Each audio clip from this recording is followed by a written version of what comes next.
Listen up. The views, thoughts, and opinions expressed in this podcast belong solely to the podcast participants, and not to any participant's employer, organization, committee, or other group or individual. This podcast is for entertainment purposes only. You know, for fun. So lighten up and enjoy.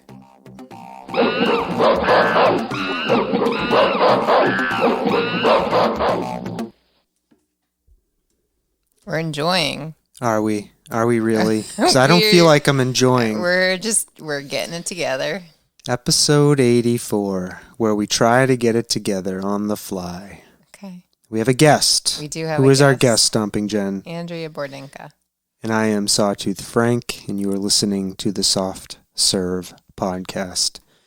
Our guest, Andrea Bordenca, is a leadership coach and a leadership development expert, and we're going to talk to her, right? That's right. All right. Now what do we do? We're going to hit the other button that says, okay, we're going to go. That one? Yeah. Okay.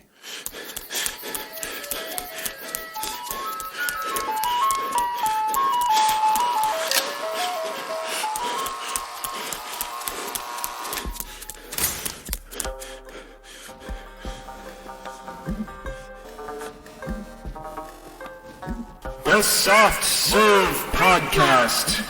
Creamy, delicious ideas without the creepy truck.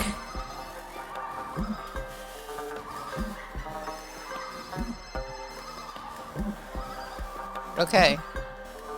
Okay. There's no creepy truck. No creepy truck, and it doesn't see our video. Hold on. Let's see what we can do about that. We didn't turn on the video. We can see Andrea, but she can't see us. You keep talking. I'm going to try Can to she hear fix this us? problem. It looks like she is because she's laughing. All right, we can't hear her. Hold on. Oh, life is so grand with technical difficulties. They're so great and so terrible all at the same time.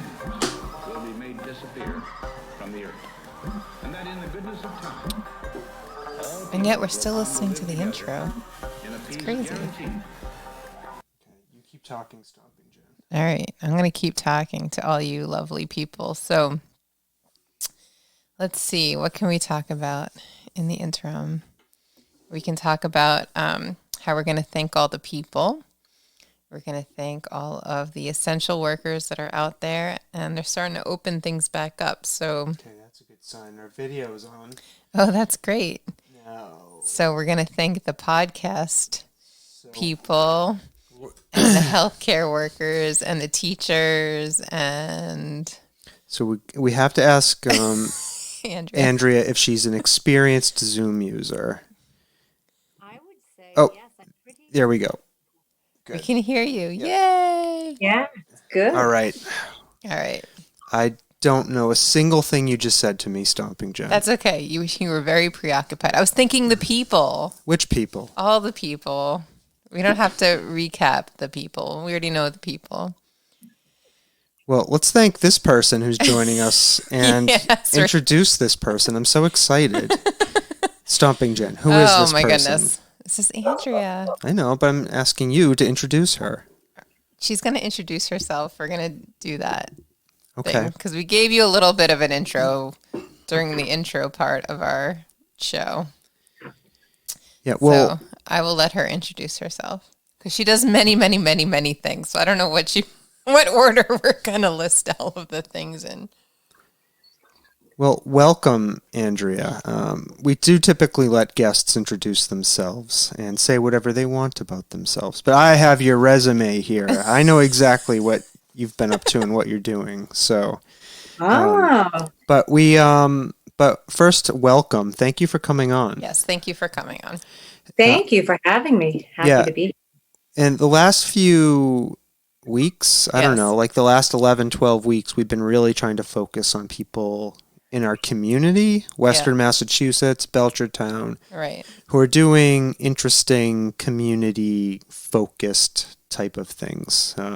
Right. This whole COVID-19 situation threw us all for a loop and got us, I think, thinking a little more seriously and trying to put out content to our community that could help people. So that kind of opened us up over the last few months to be seeking out people who are doing interesting, positive things in the community, which has led us to you. How cool is that? So, without further ado, Andrea, I'll let you just say whatever you want about yourself. Sure. What to say about myself? Well, first and foremost, I'm the mom of 3 boys, 19, 17, and 10 years old. And I love that. And, a lot of the work that I do, because, if you look at my resume that you have there, I'm a CEO of a healthcare technology organization that actually does more than healthcare technology management. It actually, we are in we're in different industries, and that's a whole story within itself. Mm-hmm. I'm also, as you know, the CEO of an organization called the Institute for Generative Leadership, and the founder of Lead Yourself Youth, and the co-founder of the Women's Collaborative here that started me and my buddy Gina Fasser, which is actually how I know Jen. Mm-hmm. She and I started that in 2017. And they all, the common theme here and what has linked it all together is being in the role of CEO of Desco, which is a company my dad started in 1970 that I took over about 15 years ago now. I recognized that coming into a leadership role, I had this understanding that leadership was being an expert. And I didn't know how to build teams. I thought I had to be the one that came up with all the answers. And I realized that the way that I approached leadership in that way was similar to how I approached being a mom, to engaging in life. I didn't have a lot of great personal relationships. And I realized it was because I didn't know how to build relationships. So everything else that I've done, so the Institute for Generative Leadership is actually an organization that taught me the importance of community. It's a learning community. It's an adult professional leadership training institute that brings in the nervous system, and it brings in how our stress physiology is a part of the learning process, but we don't learn this in school. And so being a part of that community enabled me to understand how human beings work, how we coordinate together, how we assess safety and trust, how we build teams or we don't, how we build relationships or we don't.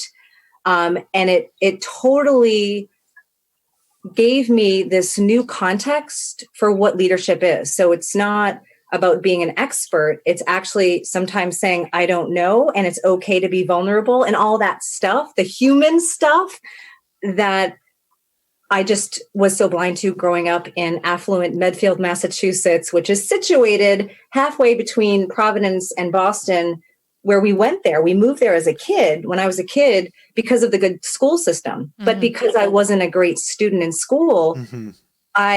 That was not for me. So I developed addiction, anxiety, depression. In my 20s, I was suicidal. And I didn't know how to ask for help or to say, I have issues learning. I was ashamed of that. So there was a lot of shame I held on to. And so over the course of my adulthood, in this learning from the Institute for Generative Leadership, I actually was able to overcome addiction. I was an alcoholic. I smoked cigarettes. I was addicted to prescription and non-prescription drugs. I'm not anymore. And it's all because the Institute for Generative Leadership is not a mental health organization in itself, but because it teaches us how to build community, that I understood now how to be human with other people and to express, to have this emotional ability to navigate my stress physiology at work and at home. Like it transformed mm-hmm. things so many ways. So I started adapting this and bringing it to schools in 2016. So I went to the founder of the Institute last August, and I said, I'm doing this work anyway. Desco the, second generation owner. The business is doing great. It wasn't when I first took over, but it's doing great because I know how to build a team. The team is performing well. I have this time that I'm bringing this into the community. Why not just make me the CEO of IGL so I can leverage all of your resources, because we're global, leverage all the resources and start to bring this into education. So we bring how to learn and how to connect. And this, we talk about social emotional, how we bring this like human connection and actually have the learning process, mindfulness, stress physiology, be a part of every single school subject, a part of the curriculum, not just an add-on. So that's really what, like, for me, what gets me up in the morning, why I do so many things. And the Women's Collaborative is like my way in the community to say, let's have the safe space where we can just show up and not feel like we have to put on a mask or have to show up in a certain way, where we just are able to talk about what's going on, what we're learning, what our challenges are, what our successes are, with no shame. And it's been like this really like enriching, deeply, these friendships that have formed because of this outside of our circle that we meet. It's been awesome. So if we can do that in a small town like this, why can't we bring this into education? Why can't we bring this into organization? So that's essentially that's how I would describe myself, I guess. That's that is what I am. That is a lot of things. How do you juggle so many things? That is the very first question I had written down for you, actually. After reading an article I found about you online and then doing some research, I said, how on earth does she do all of this? I'm really curious. How do you prioritize and juggle all of these things? That's a good question. I'm actually doing a workshop later on this summer, and it's basically it's all about reconstructing the notion of work-life balance. We hear that thrown out a lot. So the way that I approach life is that there's some days, some weeks where my personal life is more demanding. I have a sick kid. Chris and I, my husband, we might need some more time because we feel disconnected, especially when I'm traveling, which hasn't been the case. So that's been nice. But I do like to travel. So like that warrants the attention in the moment. And when I'm with my kids or when I'm with Chris, everything else that I'm doing is gone out of my attention, out of my consciousness. I'm just totally present and here. And then the same thing at work. So there's some weeks where, especially with IGL, we do a lot of workshops. And we usually travel around to do these workshops, but now we've been doing them virtually. As we're preparing for that or marketing for it, that requires at certain times during the month, the year, more attention.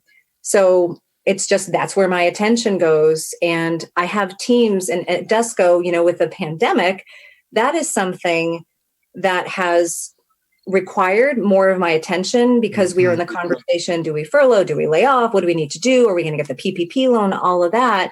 And so that has required more of attention. So what happened was I like to work out and exercise. That's very important to me too, for my own well-being. That went by the wayside for a little bit. And so now it's like, okay, so now we're stabilized. Our teams know what they need to be doing. We're not traveling. We have a system, a rhythm. Like for me, it's all about rhythm and having the teams in a rhythm. I have certain conversations that have a rhythm.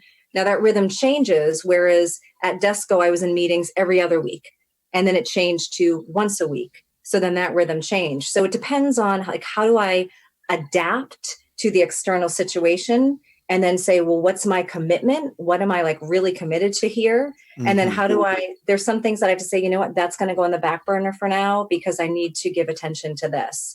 As long as I'm clear on what it is that I need to give attention to, and I have the conversations and I have the team and the support, then everything gets done. And some things do fall by the wayside if there's competing priorities. And then you just navigate it based on the urgency and what needs to get done first. So I don't feel so much that it's like a juggling act or a balancing act as much as it is what requires my full attention and presence right now. And if I can't give it, then I really need to have a conversation either with myself or somebody else to say, you know what, this requires my attention. I need help over here, or I need your help trying to like get myself fully present here. Just know that I'm not fully here yet. Mm-hmm. And I just want to be really transparent that I'm that way, because other people are going to pick up on it if I'm like distracted over here. My 10-year-old, he'll say to me, like, if I'm looking at him and like I'm like physically present, but I'm not really like open and connected, he'll say to me, Mom, where are you right now? Mm-hmm. Like, oh my gosh, you're right, buddy. I'm thinking about like something else. And you're right. I'm not totally present and connected with you. So thank you for that. Here I am. Because, you know, things happen in the background, but I have a history. One of the diagnoses I had was ADHD. And so I don't consider myself that anymore. So what I've done as a practice is to really train my attention to focus on where am I right now? And if there's someone right in front of me or something right in front of me, to like, if it's committed, if it's connected to what I care about, then I want to give it care. I want to take care of it. Right. And if it's not, then what am I doing? Yeah. So and I hear you talking about the rhythm and the feelings, and that's one of the ways you keep all of these balls in the air, to extend the juggling metaphor a little further. And that feels very much kind of like you were talking about before, that neurochemical aspect of leadership, right? That feeling that things are right or they're not right. And can you tell, like, through feeling by talking to people? And is there a neurochemical emotional component to it versus looking at the spreadsheets and the emails, and like, is that, you know, it sounds very much to me like you're able to keep the pulse on what's happening through, like you were saying, the human elements of leadership versus like the Johnson show me today's spreadsheet like type of thing. Yeah. Totally. It used to be a comment people would make when I go to client meetings is like, wow, you don't beat around the bush. I'd come in, I'd be like, all right, what are we here to talk about? I'm not your friend. We're here to like get business done. And I took it as a compliment when people would say that to me. But what I realized was I was not like settled into my body. I wasn't connecting. And that's when I would like hold it all together and then come home and down like 2 bottles of wine and smoke my cigarette, get up in the morning, have my Red Bull, have my coffee, and go about my day thinking like everything's fine. And so what, for me, like the part about the body was like the connection. I didn't fully understand how important that was. And I wasn't able to understand, like when I had anxiety, I would like smoke cigarettes to like get rid of it. And that made it worse. Or I would drink a lot or take my pills, and trying to like, because it was so uncomfortable and I didn't want to be, who wants to be uncomfortable? I didn't want to be uncomfortable. And so I didn't realize that once you're actually able to, and this is the other thing, is like, we're in an emotion all the time. And as human beings, our nervous system, because we're social animals, we're broadcasting all the time. Right. So if I'm tense and I'm like way up here, which I get excited and I go up here, then it's going to have a certain impact on the person, the people that I'm with. Mm-hmm. If I consciously drop my breath, drop my energy, drop my voice, it's going to land very differently on you and the people who are listening, because now I'm aware of what's going on in my body and I can tune into what's going on with other people's body versus like, all right, we're here to get like stuff done. And I don't know what's going on with you, but and I learned like years ago when I would give sales presentations to look beyond the crowd because I had anxiety. Mm-hmm. And now my training has been to actually make eye contact with people, to have that human connection. Like I was practicing disconnecting. So first it requires the ability to understand and know, there's a word that's not coming to my, to tune in and to really acknowledge the emotion and then the body disposition of that emotion in my body. And then I can say, okay, is there something off? I've had conversations with employees where when there's resignation, which is very typical in organizations, to say, you know what, I'm getting the sense that there's something off here. You know, I'm hearing you say that yes, like you're committed and we're going forward, but like there's something showing up, like what's going on? Is there something off? Am I off here? And then often that will lead to, you know what, Andrea, I'm really frustrated. We've done this before. I don't feel like my team was acknowledged, da, da, da. It's like, oh, okay. So now because I'm aware that there's something show up, instead of steamrolling over it, I can have a conversation about it and get to the root of it. And by doing that, it increases engagement because now people are listened to in a different way.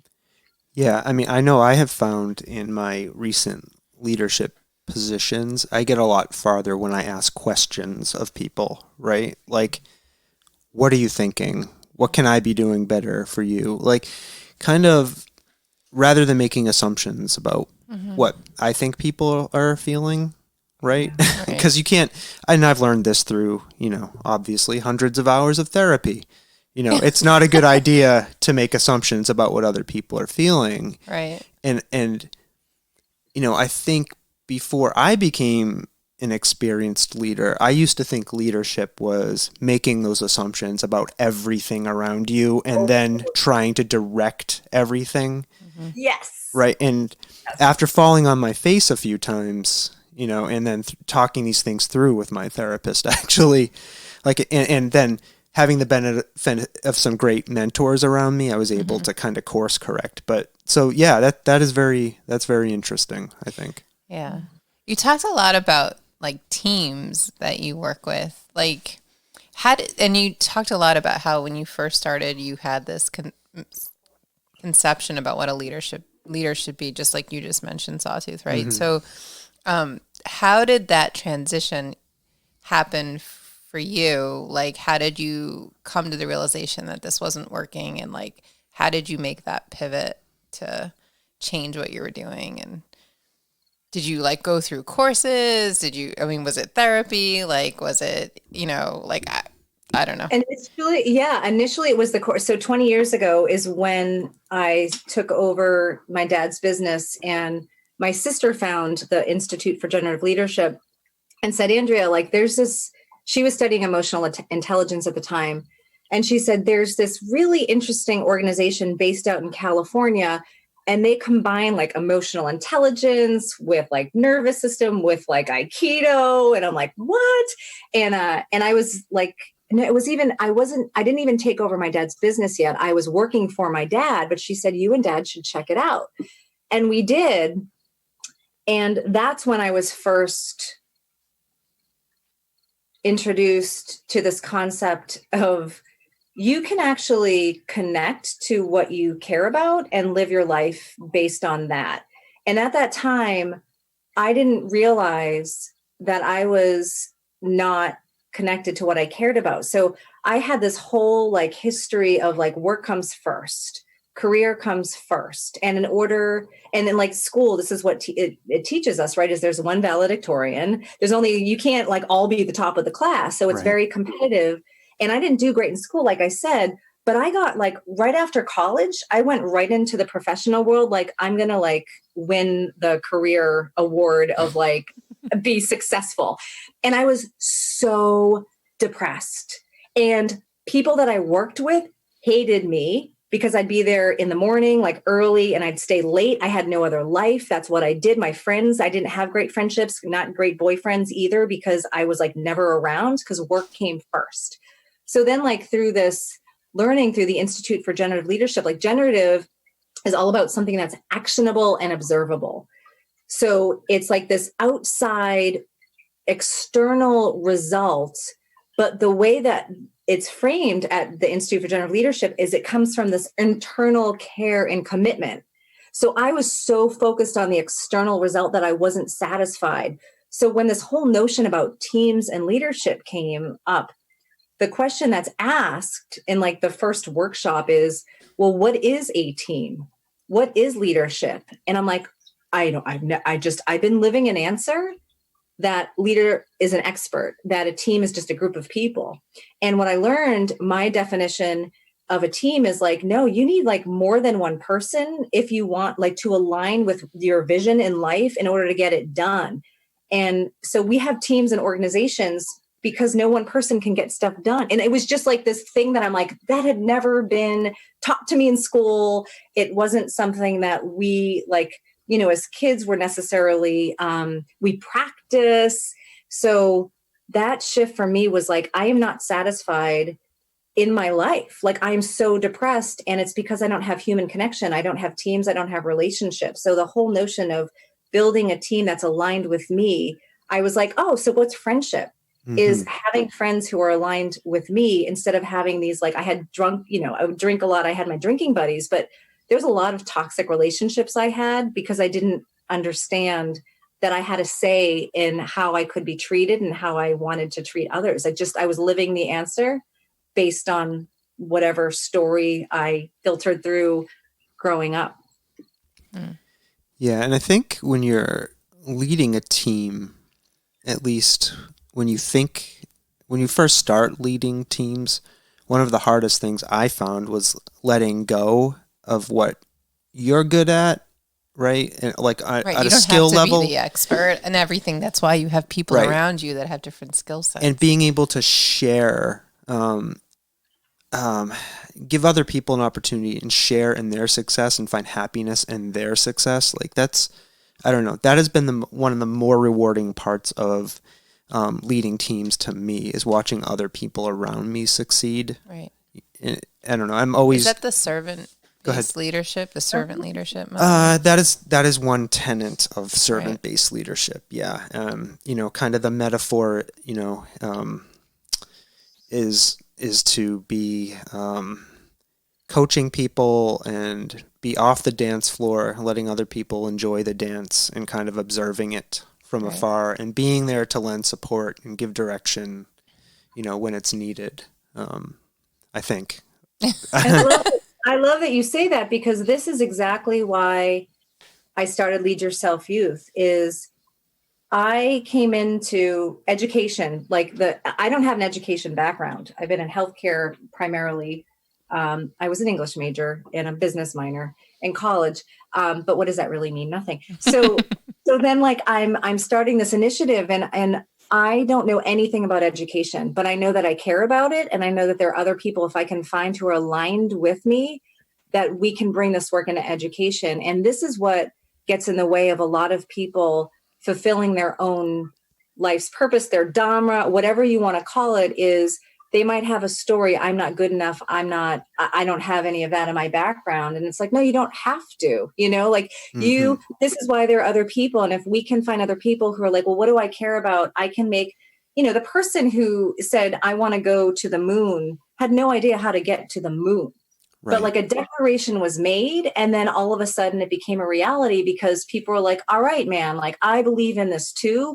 Let's get there together. And this is not something that is taught to our kids, taught to us. It's like, no, you don't have to be. And this is the biggest for me with being in healthcare with doctors, and then now being in education with teachers, teaching, you don't have to be an expert when they are trained to be experts.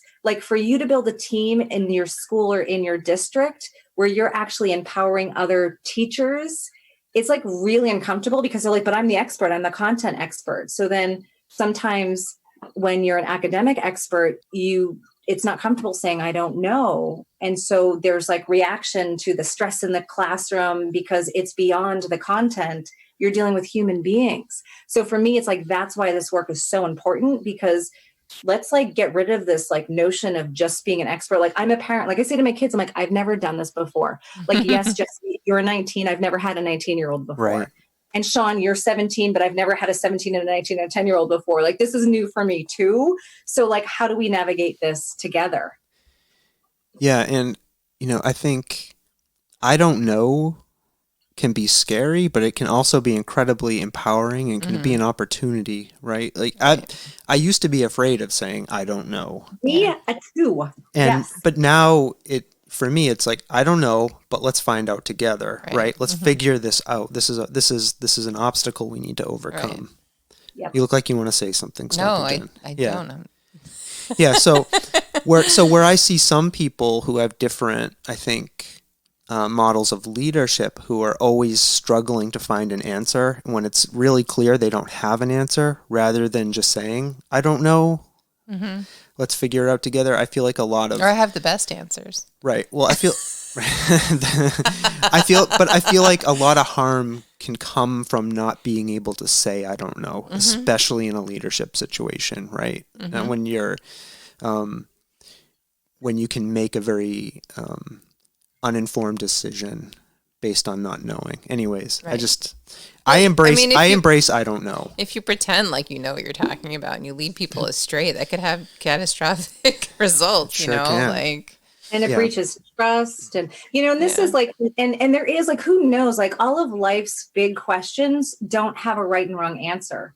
So like when it comes to who we're going to marry, where we're going to go to school, where we're going to go to work, and then adults, like I remember being in my 20s and my parents had a very strong, my grandparents had a very strong opinion of what I should do. And I held it like they know better. It's the truth. And it's not. It's like, well, no, like this is just your opinion and belief. And I know a lot, like for me, like when I think about my kids and how I want to do like what's best for them, I have some strong opinions there, but I'm like, okay, but that worked for me, but I don't know what's going to work for them. Yeah. So I can't tell them what to do because I don't know what's best. I have my opinion. We can talk about it, but I'm not an expert in their life. Right. Yeah. One question that has been bumping around in my brain since we started talking was what was it like to take over your father's company? I can imagine that could be a scary thing. It could be a task filled with a Daunting. lot of external and internal expectations. I'm just really curious to hear what that was like for you.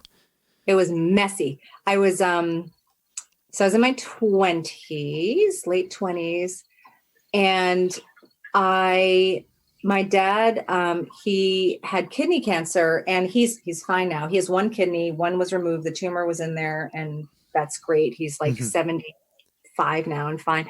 No dialysis needed. But at the time, I come in and I'm like, okay, mom and dad need help. My mom was a nurse practitioner. She stepped into the business. And then we asked my sister, do you want to because we had worked there on and off forever. And my sister's like, no, thank you. Not it. And I was like, well, you know what? Why not? And Chris and I, we lived here, but the business was based in Eastern Mass, 80 miles away in Norfolk.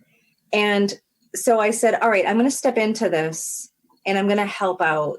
And I don't know, like I know enough about how the business is run, but I'd never, I had never been a CEO before. So I step into this and I'm like all gung ho. And I'm all like, I'm the expert. I know what I'm doing based on like what I'm seeing. So I'm going to tell you what to do. And I'm going to tell you what to do. And people are like, I don't think so. So I step into this as a woman in a male dominated industry. So we service medical equipment. So we're on the front line. So when you're shouting out to people, the people of Desco are actually out there servicing COVID area beds, monitors, ventilators, all that stuff. And so I'm coming in to this role as my dad's daughter. So you got that going, like nepotism, whatever stories around that. Female, young. What does she know? Well, exactly. And I remember I went to this industry event where I was running into some of my dad's friends, and I had known them they knew me since I was, little. And I was in some event in the South, and I was so excited to go up to this one guy to tell him like, hey, guess what? I'm taking over Desco. So I did. And he like looked at me and paused and laughed in my face. Oh, gosh. And I wanted to like shrink and run away. And he was like, what? Like, that's ridiculous. And I was so like embarrassed, and I'm like, maybe he's right. So like for like weeks I was in like, maybe he's right. What am I doing? I don't know what I'm doing. Like, who am I fooling? Like da, da, da, da, da. And then I was like, no, what am I committed to? Like, I want to take care of my parents in this. This is an opportunity for my family. And so then like with the employees of Desco, one of the guys on the field said to me, so what we do, like a lot of what we do is field service. So someone will call into a customer, say an OR manager will call into the office, and then we will dispatch one of our technicians to go service their facility. So sometimes we'd have to go from Vermont to New York to Connecticut and all over the place. And so these people, like people are driving around like hundreds of miles a day. And I would send people based on like availability. It's like, okay, this customer has a need. You're going here, you're going here, you're going here. And one day, like I had overworked this guy so much and I didn't even see it because I'm like, we're fulfilling our customer needs. We need to do this. You got to listen to me. I know what's right here. Logistically, this is what works out in the schedule. He goes, we're not monkeys. And I was like, what? And I'm like, but the customer's asking. He's like, Andrea, you have me on the road for like 10 hours a day. Do you know that I have a family? Do you know that I'm a human being? And I was like, oh my God. I was like, no. I was like, oh my. So coming into it is this like young, like, I'm going to like make my mark and be strong in this. And I'm like, why isn't anybody listening to me? And I'm so thankful that employee is still with us. I'm so thankful for people who gave me a little bit of pushback because I was like so ignorant and blind, like a bull in a china shop, trying to do my best. Don't get me wrong. But I had no notion of like what I was doing. So I'm like, all right, this is like a humility. Like, and here I am thinking I know like how to do this. And it's like, clearly I don't. So the help of the Institute, the thing I love about the Institute for Generative Leadership is that every student gets a coach. So it's you can do a year-long program, 2 or 3 year program. And with it, you get a coach to like help you embody the learning. So it's like, you're not just kind of like going it alone. And I was so grateful for my coach because without her at the time, I think I would have like gone back to like, I'm just going to do what I know how to do and like be safe in that. And I'm like, no, I know that this is uncomfortable and I can do this and I can learn this. So I had that perseverance, but it was really messy at first. Yeah. Really messy. I'm just sitting. Processing, I'm sitting with that for a minute. It's such a good story. You know, I'm thinking, so was that sort of the wake up moment for you when that employee kind of told you we're not monkeys, or did you have a lot more, or like, and was that the ice water in the face that set you down a road, and is that what caused you to seek out the Institute for Generative Leadership? Like, was it something like that happened when you took over Desco, or like what got you there? And it just like I was coming in as a new manager. So even before that point, and my sister was like, you've never done this, so why not just check this out? And I was like, oh, okay. Yeah, sounds cool. And so I did. And then like over time, so I only stopped drinking alcohol it's going to be 4 years this June. So even though I've been in this work for 20 years, my first thing was I kicked my drug habit about 14 years ago. 2008, 2007, 2008. So whenever that was. And then I stopped smoking like 5 years ago. So it's like these things have been evolving over time. And the practices that I've been doing are like, where am I not satisfied? Like, where am I noticing that I'm not getting the fulfillment in my life that I want? That's the area, like that's my edge, right? If you think of the edge as, here's what I'm comfortable with and familiar with and what I know. And then here's what I don't know, the discomfort. And then like, this is where the learning happens. Yeah. Right. And so like, where do I need to like really practice getting to that place where my edge gets bigger? So then like new layers, new awareness unfold. So for me, like I am like a dedicated lifelong practitioner of just like, what do I need to like face here? And like really like put myself out there in a bigger way where I actually feel comfortable. Like I had social anxiety so bad that I would like avoid people and like hide in the corner, not look at people in the eyes. And I'm like, oh, I need to practice looking at people in the eyes. And then now it's fine because I'm comfortable with it because now my nervous system is organized to be able to do that. So it's just like this constant unraveling of what do I want to do next? And I feel like with each new layer that unfolds, and sometimes it takes like a few months for something and then sometimes years, but it's just like, there's just this ease of I'm really aware and in tune with what it is that is of value and meaning to me. Like it's my kids, and so now the people that are in my life, I know how to build teams now because I know how to have those conversations in a different way to build that out. Instead of like being like, oh, I'm going to take on another thing now and I'm going to drown in my overwhelm. I don't feel overwhelmed. I have moments. but I feel like I know how to practice having the tough conversations, setting up my boundaries, asking for help when I need to, which used to be, I used to turn all red when I would ask for help. Yeah. And now it's just like, you know what, I need help here. And I don't even know what I'm asking for sometimes, like, but I just need to talk it out. Yeah, I mean, like one of the things I love about what you said is I think we look at successful people, right? Like yourself, like me, obviously with this podcast, right? Stomping Jen. That's right. That's right. Very successful. Right. And we don't realize often that there have been struggles and that improvement has been incremental. Like I was just thinking about what you said, how you were able to kick your drug habit like 15 years ago, and then you just got, off of alcohol 4 or 5 years ago. And I say that as somebody who stopped drinking 110 days ago, right? Like I looked at my sober clock the other day. Congratulations. Thank you. And I actually recorded a whole like half hour, 15 minutes. 15 minutes. Thank you, Stomping Jen. See, I'm Loves always to talk. yeah, always overselling myself. But, where was I going with this? You stopped drinking.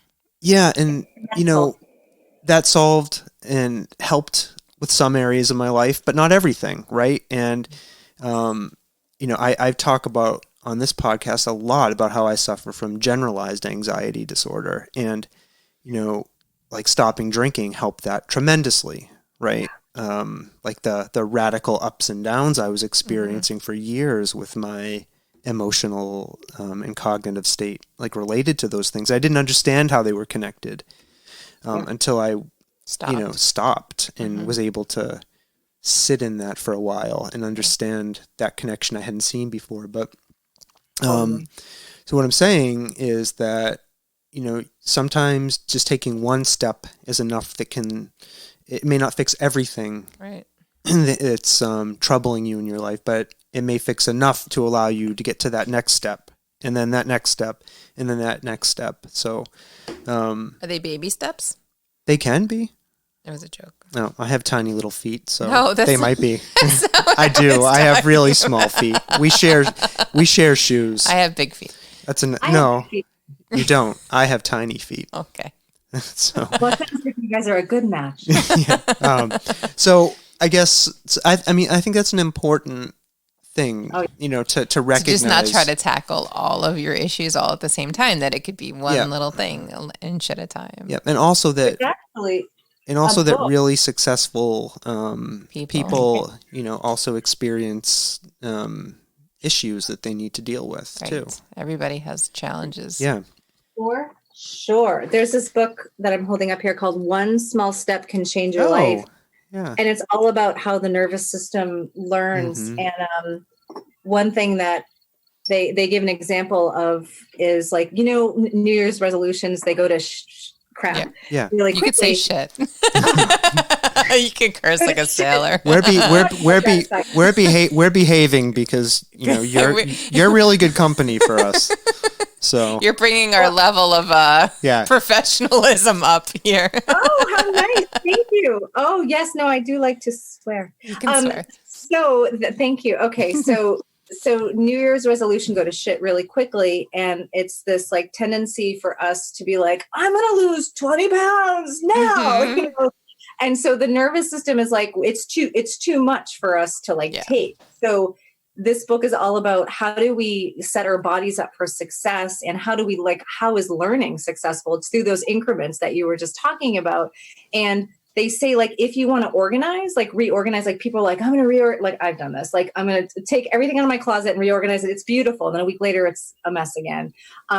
So what they say to do is you take, if you want to organize, your desk as an example, and this is the example they give, you remove a paper clip. And then the next day you remove a piece of paper. And what you're doing is you're setting your body up for success, that you're doing it a little bit at a time.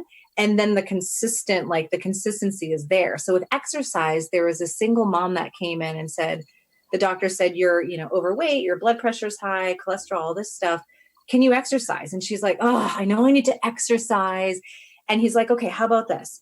Do you watch TV at night? Yes, I watch TV at night. Well, how about you, during the commercials, you march in place for 30 seconds as a start?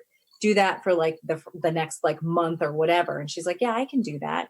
So then she did that. And he's like, okay, great. Now how about like for a minute? And then like built it up to the point where she was like exercising 30 minutes a day. And it was sustainable. Like that's the sustainable result, is by doing things incrementally over time versus like going in big, which is I'm an all or nothing person, which, that doesn't really work successfully for everybody. You mean I shouldn't be beating myself up because I didn't do the Murph challenge today? What's a Murph challenge? Oh, the Murph challenge is like a serious. What is it? No, start with like that, like quarter, like mile run, right? Like, what is Murph? So I think I just learned about this today, but several people that I know have been talking about this all day. So it's like a challenge in the CrossFit community. Okay. Which I know Andrea and her husband do. Mm-hmm. I think he might have posted about it, and he said that you kicked ass in it. But it's like you run a mile. I kicked his ass. Yeah. Mile. He had a weighted vest on. Yeah, so you run a mile, and then you do 100 pull-ups, 200 push-ups, and 300 squats, and then you run another mile. Is this all within a day? Yeah. Yeah. I don't think you have to do it like all sequentially. You can like break it up, I think. Okay.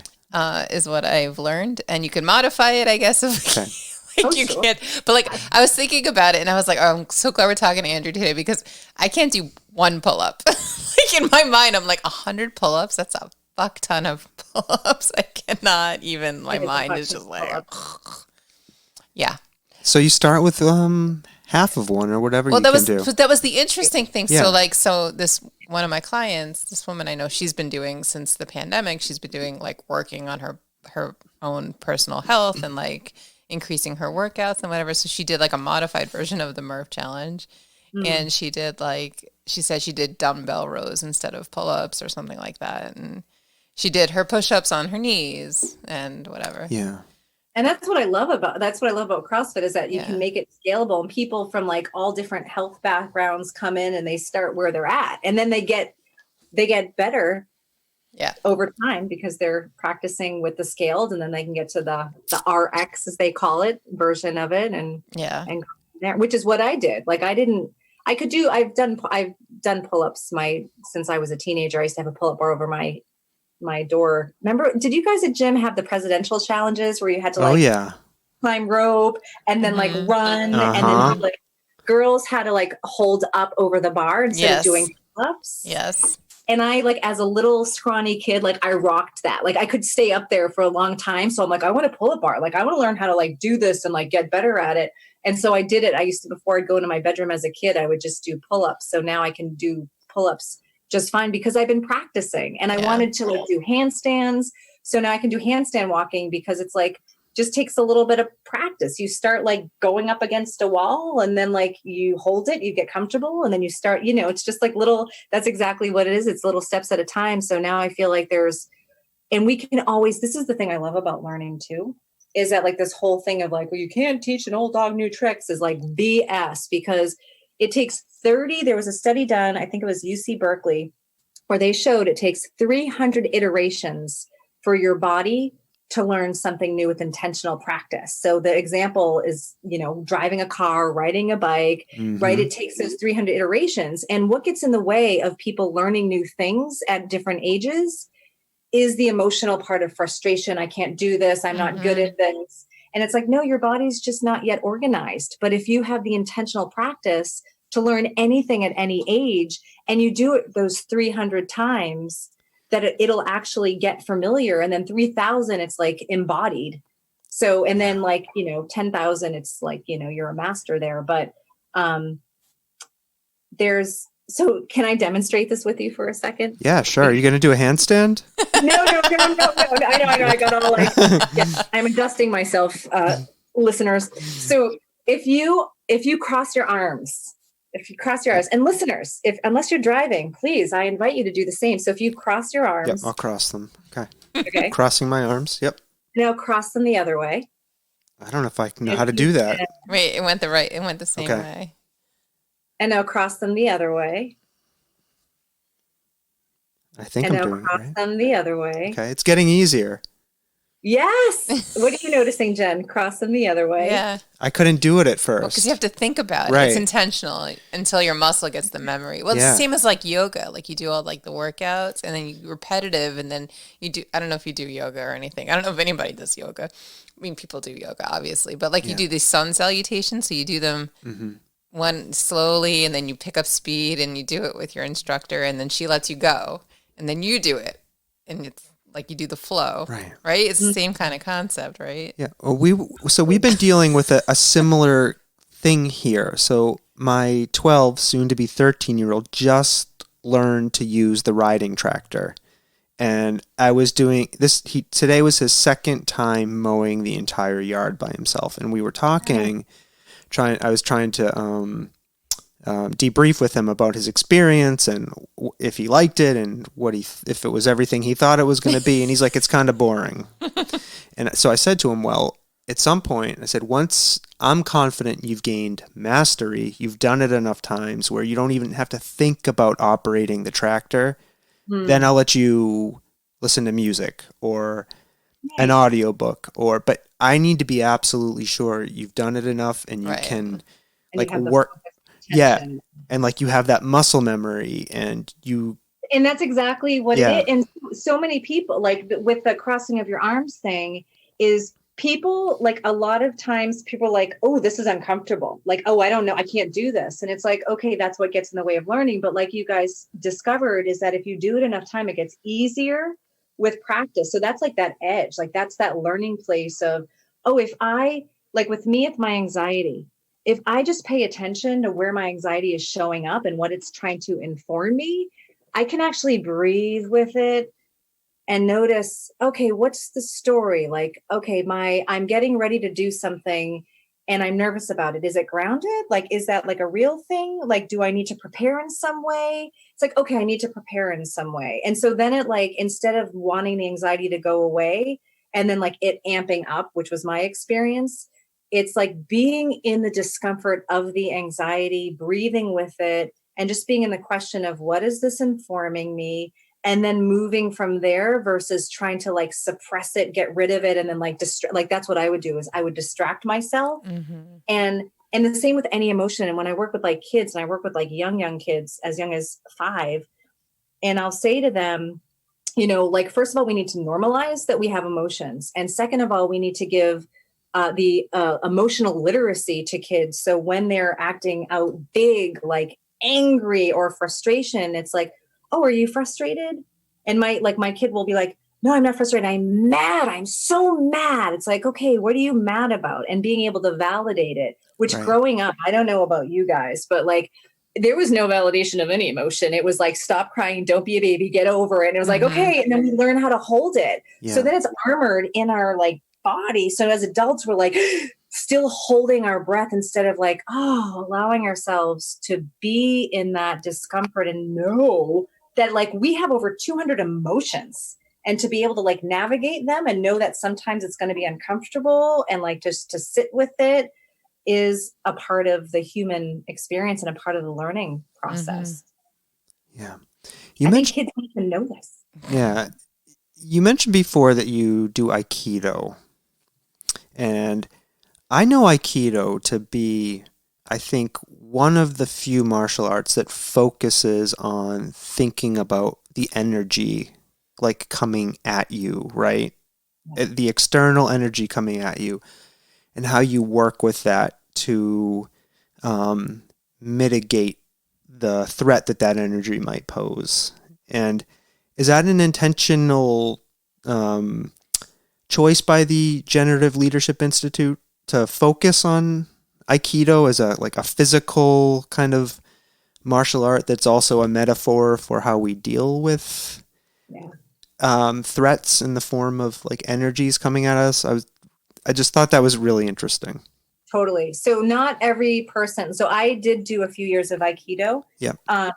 And not everyone that goes to the Institute does Aikido, but we integrate it into, so there's something called, we call it the 2-step, but it's called 10, or there's a move, and I'm saying it so wrong. So I'm so sorry if there's any Aikido practitioners out there, but basically it's a move. It's a basic move, like the wax on, wax off.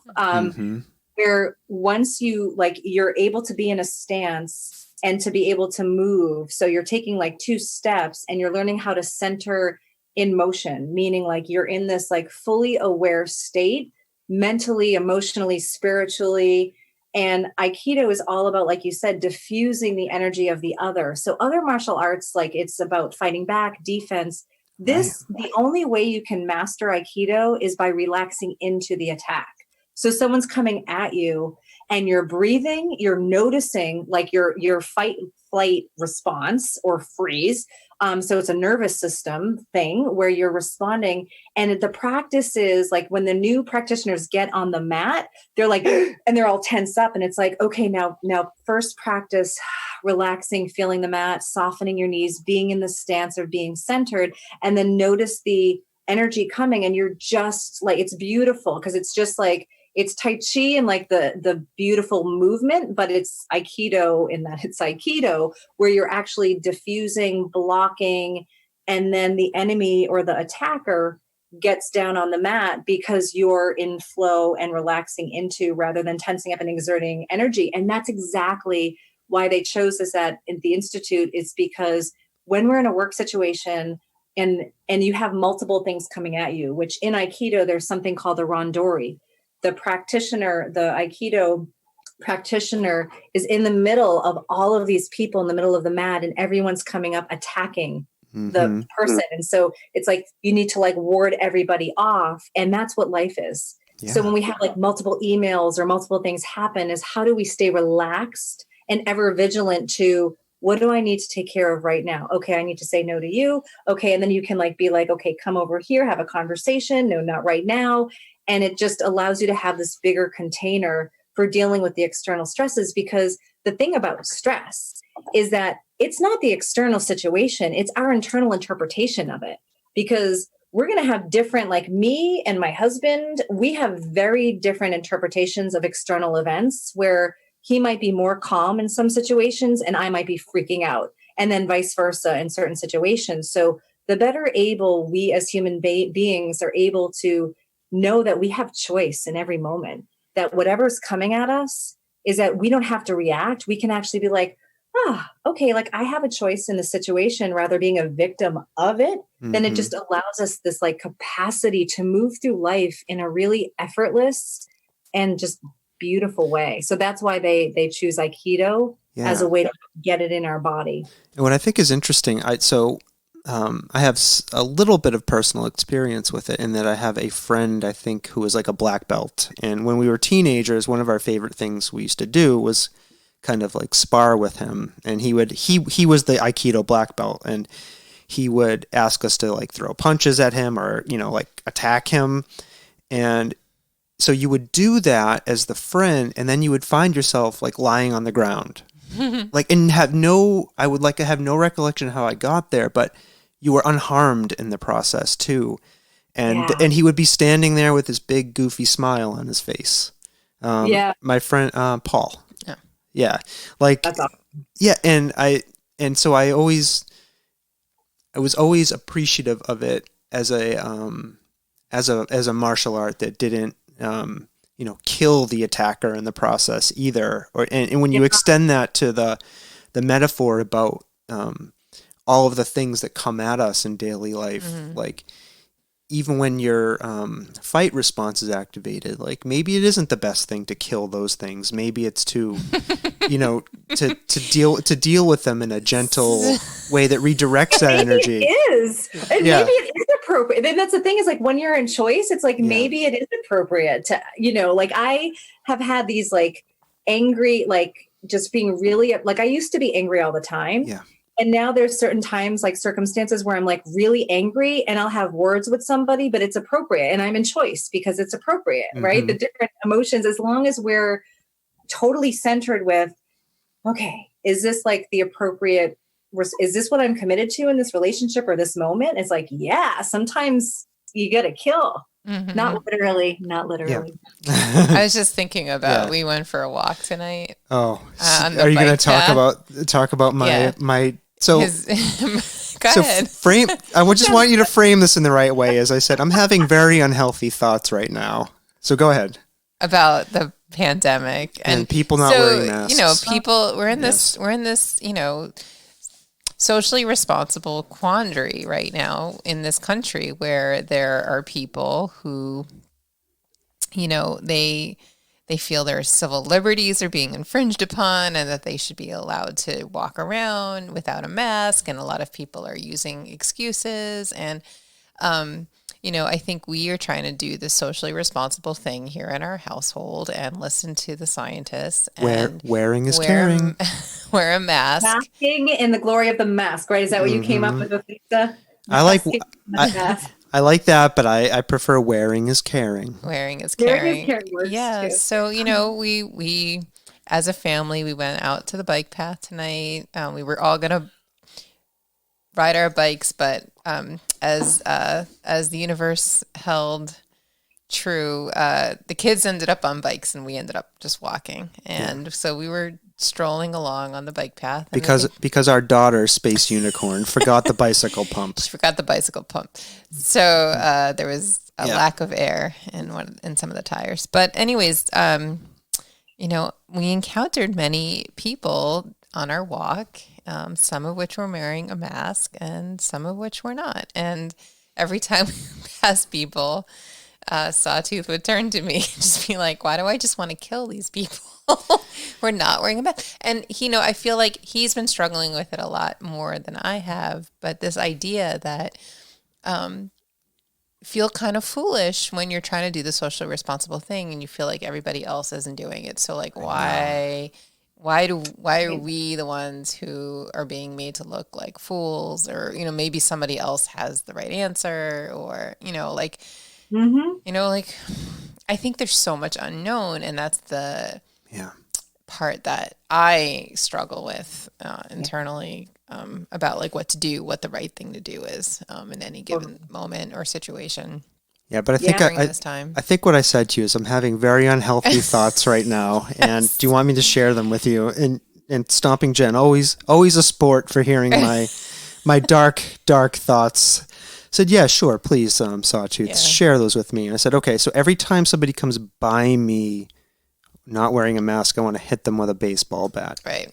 So then we had a conversation about those horribly violent urges. And then I said, I have to talk to my therapist about this, because it is clearly troubling me. Yeah. Like, clearly. And then we had a conversation, though, about all the reasons why, like, what exactly, you know, I'm feeling about this is because I'm investing a lot of energy and thought into trying to care for other people in wearing a mask, you know. Totally. And there's this like, so in our energy follows attention. So where we give our attention is where energy follows. And so there can be a dangerous path down the like focusing on that, because I'm with you. Like there's these moments where I'm like, because I was at the Quabbin yesterday, and then we went to Mount Norwottuck, and Chris and I and my friend Jess and I, we had our masks on, and not everybody did. And I'm like, oh, like there's this feeling of like some disgust, anger. And then I'm like, okay, you know, for me, it's like, where do I want my energy to go right now? Like so then I need to like pay attention. For me is like, where is the best use of my attention right now?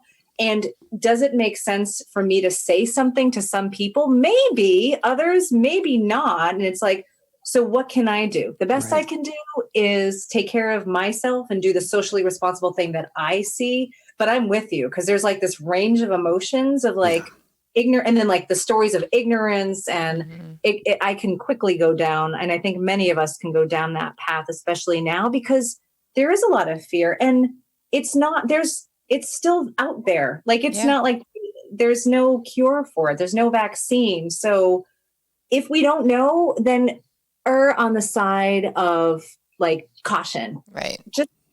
They're saying to do it. Like, let's, like you said, trust the scientists and do it. And people have their own agendas and are like, well, I'm not going to live in fear. It's like, it's not about living in fear. It's actually about the opposite. It's about taking care and being in safety.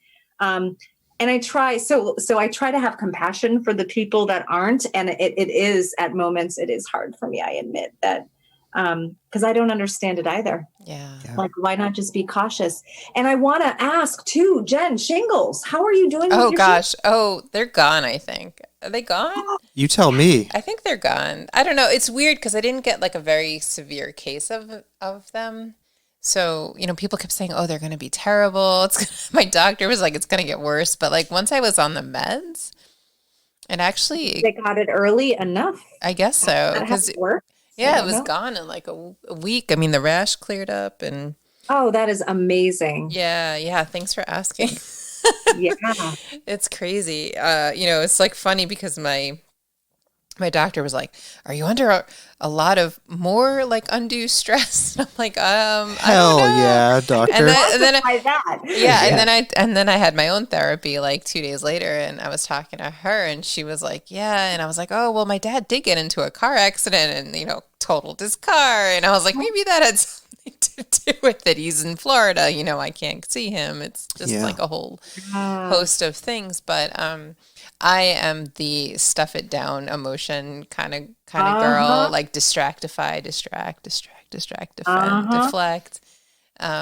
So I try to hold myself together for everybody else. So everything for me is subconscious. So it's not really that crazy that it came out as shingles.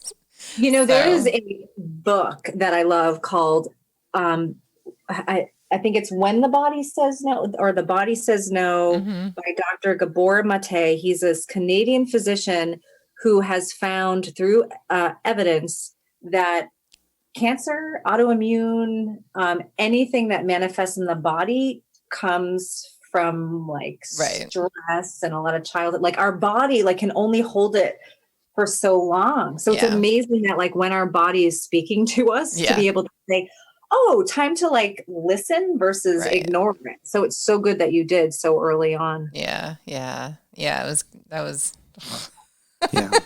shingles. Yeah, that was a little nuts. And I think more than ever right now, this pandemic and these situations that we're talking about reveal the importance of leadership, right? And the kind of work you're doing. Yeah. One question I had written down that I really want to ask you, and some of these come out of my own experience in leadership. I never viewed myself, mostly because of my upbringing and the narratives that were put upon me, as somebody who is even capable of being in a leadership position. So, and look at you now. Look at me now. Look at you now. I know. I want to learn so much about the role and what you're playing. Like I want to know more about that. Yeah, I mean, I am co-president of one of our largest labor unions in Western Massachusetts. I, until about 9 months ago, managed a staff of like 15 people. So, I was responsible for, guiding a lot of folks in their day-to-day work. That's a lot of people to have support. But I think I also in my union work was involved with confronting an incredibly toxic leader, and kind of through, the best way to describe it is a grassroots social movement, with the help of the union, getting the university leadership to see that they needed to make some changes there. So those experiences, I think, and then I've gone through some leadership training. Yeah, we've both gone through Leadership Pioneer Valley. I don't know if you. Yeah, Leadership Pioneer Valley, which is a local leadership development program focused on the Pioneer Valley. So, but prior to getting involved in any of that, I never saw myself as somebody who was even capable of being a leader. I just remember he had a job before he went back to school, like for 11 years, and he was like the assistant manager. What was your title? Assistant director or something? That one, assistant manager, I think. Something like that. Or senior manager, something like that. So like he was like second in command, and he was managing, but he wasn't managing because his manager was really had the pulse, like really was running the show basically. And I I'm a business management major. I worked in retail. I was a manager of people. And I would say to him, I'm like, you're not really getting management skills and experience because she's not really allowing you to actually manage people. And he didn't really understand. And you get really mad at me. Yeah. And when you went back to school and you took a assistantship, I think you finally started to understand what I was talking about. Yeah. I mean, and a lot of it was I didn't have real experience being in a position where you're actually guiding people and being a coach like you talk about, Andrea. Yeah. So, you know, I think that's something I'm really curious about based on my own experience. Is do you get people in your program, or do you interact with people who say to you, you know, I don't know why I'm here, I'm not a leader, and how do you start with those people? You know, like, and how, you know, what is that process like of starting to build them up and helping people see, you know, that they can be leaders? Totally. And I like what you're saying resonates with me because I'm like, I was 100 out of 110 in my class rank. I wasn't, I skipped school, all that stuff. And I'm like, and I'm going to be a leader, like who, and people like that guy who laughed in my face didn't see it. And my parents were a little doubtful too, not going to lie. That's a whole other story. So it's like, how do you hold leadership? So for me, it's like, we're each leaders of our life. And in order, because a lot of people, they have that story like, well, I don't have any of whatever experience. And it's like, well, we're not born leaders. We're not born shy. We're not born confident. These are things that are intentionally learned skills and practices. So for me, the conversation is, where are you? Like when you look at value, meaning, and satisfaction in individual lives, it's up to the interpretation of the individual. So where I grew up, big houses, big things, second house, third houses, that was it. Like that was what it was all about. And that's where I was like, that was the track that I was on. But like, I felt like something was missing. And I realized I don't give a shit about that. I don't want a big freaking house. Like, I don't like, that's nice, but it's not me. The value for me is not that. So leadership is all about like, what matters to me? And if I want to be in an organization where I want, or do a mission like a labor union, or doing something where I want to make a difference in people's lives, that is leadership. So it's like, it's our interpretation. And I think it's something that is not like, we don't ask, what is education? What is learning? What is leadership? We're just like, oh, leadership is like, you make money, you're a CEO, you're a title. No, man. No. Like, that doesn't make you, you're the president, right? That doesn't make you a competent and able, empathetic leader. It's like, I remember I asked one of our students years ago, what is your interpretation of leadership?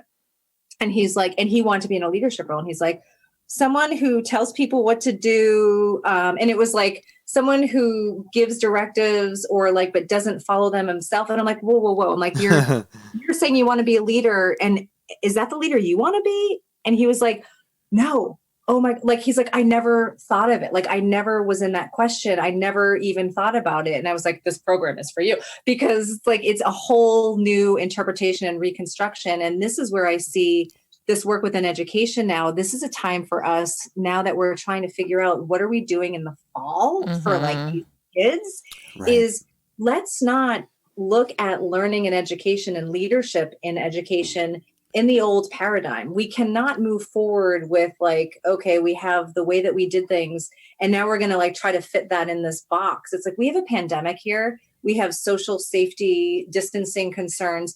We can't just, even if the schools did open and we follow the CDC guidelines, it's going to be terrible, right? There's going to be teachers at risk, exposed, sick, and all of this stuff. So let's not look at logistically how we need to like manage this. Like, let's look at the whole experience. Like, what is the learning experience we want to produce for our kids, our future leaders as a whole? Like, let's zoom out and ask that question now. Yeah. And let's like use this opportunity to say, okay, this is an industrial era system of education that is not, our anxiety rates, our prescription rates are going up, depression, suicide, all that in younger populations. Like, let's look at that and talk about what do we want to produce in the well-being of these kids and these teachers and support communities, school systems, students. So we're actually reframing education in a new way in light of this pandemic, not trying to pretend like the pandemic isn't here and we need to like follow these guidelines. It's like, let's not the pandemic be the context for how we're like operating. Like, let's create a new context for how we actually want to be engaging with our kids in our communities together differently. Not saying I have the answer. But I just see this as an opportunity for us to look at leadership and education and learning differently now. Yeah. I mean, and I wholeheartedly agree. And I think that the kids are like, out of everybody who's been affected by this, besides the people that are unfortunately passing away from this terrible disease, but it's like the kids are getting so shit on so terribly. Like I don't even know. But they're also the ones who are sucking it up and, you know, doing better than the adults when it comes to just making the best with what they're being given, right? Well, I mean, you don't know that that's true for every household. Well, that's true. I don't know that that's true for every household. In our household. But I mean, yes, like, you know, I could see totally that this would be totally an opportunity to kind of rethink things. I mean, for me, many different. Yeah, sorry. I say along those lines, and like Andrea said, I mean, I don't think that this pandemic is revealing the answers to anything, but it's revealing a lot of the weaknesses in these systems that we have set up and have taken for granted that it's the way it has to be. Right. Yeah. Right. Yeah. It's true. It's horrible. It's true. I mean, we could spend hours and hours and and hours it could be, and it could be an opportunity for reframing things. It is, and I'm like, I just see it's such a huge opportunity, and I like my 10-year-old was spending time learning how to garden with our neighbor, and he's like out riding his bike with the kids, and they're like keeping their distance for the most part, but like he's engaged in different conversations. I'm like, imagine. I see a possibility here where communities are coming together to say, okay, we're all in this together. Like homeschooling used to be just such like a little niche thing. And it's like, how do we expand it where we're actually helping each other? And like teachers are involved and the school's involved. So that's how I'm approaching it, is like, I want to get like Belchertown and local districts involved. And like, let's look at like what education is and can be in a different way. And really, like my main concern is the mental health issue, the anxiety, the depression, the isolationism, and just being able to say, okay, we have this curriculum. How do we integrate this in with the curriculum? So again, it's not an add-on, but it's like actually a part of it. And we're actually teaching kids things that are going to be useful for them, like gardening or cooking or, you know, whatever. But I think this is a really wonderful opportunity for us to just, and I think that the school system perhaps aren't able to like approach it this way because they have these other, you know, mandates that are being forced upon them. So I'm just wondering if there's a way that community can come together in a different way. So that's what I'm putting out there in the universe and saying, okay, like this is how things happen, right? Yeah. Putting it out there. I want to say too, and not just because you're on with us, like I really appreciate that you are a woman who is in charge of a leadership development program. Like Stomping Jen and I were talking about this a couple of days ago. I can't remember how, and I was sharing with her and like fully recognizing there are a lot of terrible women leaders out there too, right? But on the whole, I think there's a much bigger problem with toxic masculinity and the patriarchy and misogyny in the workforce. Like that's a real problem. What are we talking about? And I'm going to get there. And I think more women leaders in our workforce can help with that. And I was sharing with Stomping Jen that I feel like incredibly grateful that I didn't ever have a male boss really until maybe 9 years ago. My first manager when I was a teenager and I worked at McDonald's was a woman. Then I went into the Army, and just by chance, like all of the people who were in charge of my career in the Army were women. And then my first job outside of college, my first boss was a woman. And right up the line until well, even my first position at large university. Sorry, I have to write that down. I don't like to say where I work. See, I'm getting too comfortable with you, Andrea. My first position at large university, I had a woman for a boss, and then it wasn't until after that I had a male boss. Right. And so have really valued and appreciated having Women's good, perspective. strong women as leaders in my life, my professional life. I mean, like me? Like, well, Well, actually, it was as Yeah. you were saying, it makes so much sense that you did it with Jen. Like that makes seriously though. yeah. So I think, I think we need more strong women leaders. Right. Except, well, again, talking about the pandemic, right? Like there's all these articles that you read that women are also going to end up being victims Totally. of this because of childcare. Yeah. Because women are still usually the primary childcare provider in the household. Right. And even if, there was an article recently about crying, like men and crying and vulnerability. Like even if like men espoused some of the feminine, because I am not for me, like I don't consider myself a nurturing, like now I am because I've practiced it. But like when I was like a mom for my older ones, when they were younger, and with Chris, like he's definitely the more nurturing in this relationship. And I have learned a lot from him to do that and to connect with people in a different way. But I felt like as a leader in a healthcare or a male dominated industry, I needed to be more masculine, and I needed to, and there were I was a tomboy as a kid, and there were certain things that were reinforced coming into this my position as a, I'm putting quotes, leader. It wasn't a generative leader. It was like just being in that role.